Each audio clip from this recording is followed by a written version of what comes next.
Thank you, Mr. Chairman.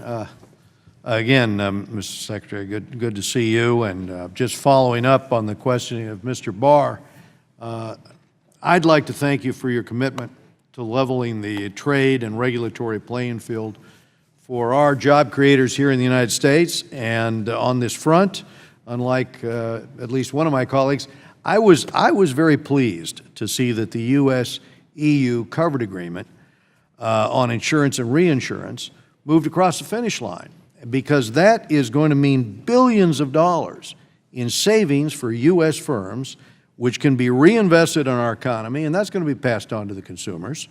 And I also appreciate your commitment to raising the equity caps for U.S. financial services in China, raising that issue. And I was hoping you could update us on your most recent conversations and how the Chinese side reacts when we push them on that issue of caps. Do you think we could get a win on this front?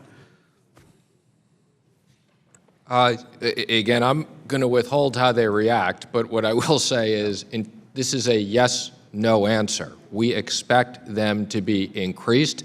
We've told them to that. I don't care how they react. What I care about is when they tell us that there is no cap. So I am not interested in them going from 49 to 52%. Right. I want no cap.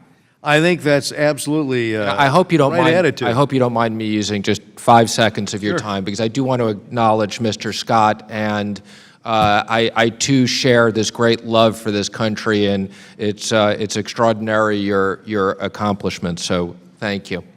And let me also say on the topic of housing finance reform, you've made it very clear that perpetual conservatorship is unsustainable, and you would prefer we deal with Fannie and Freddie through legislation. But as we work towards reform in this committee and in the Senate, we can't lose sight of the benefits afforded the GSEs by previous Congresses. This is one of the problems. There are benefits no other company has, and they are benefits that help create the duopoly and broken system of private gains and public losses.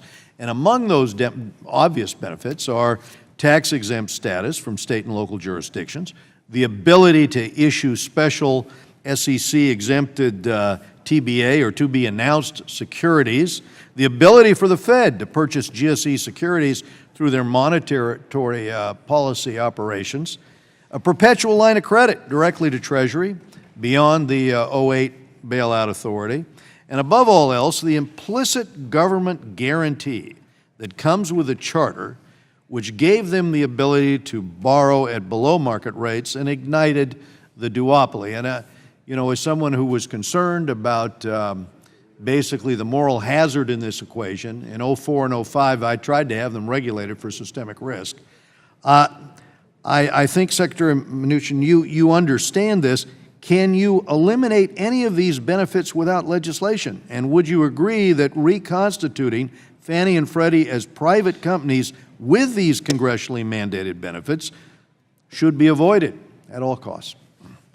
I do, and first let me say I look forward to working with you on this. As I've said, we need a solution that creates liquidity for the housing market and doesn't put taxpayers at risk. And if there's any guarantees from the government going forward, they should be explicit and paid for, and done so in a way that doesn't put taxpayers at risk. And we're determined to find a solution, because this is a huge part of the economy, and leaving them in conservatorship for the next 4 years makes no sense. Well, let me make sure that I understand, as this issue is as important probably as anything that's going to come up today, given our past experience of what happened with the collapse of the GSEs.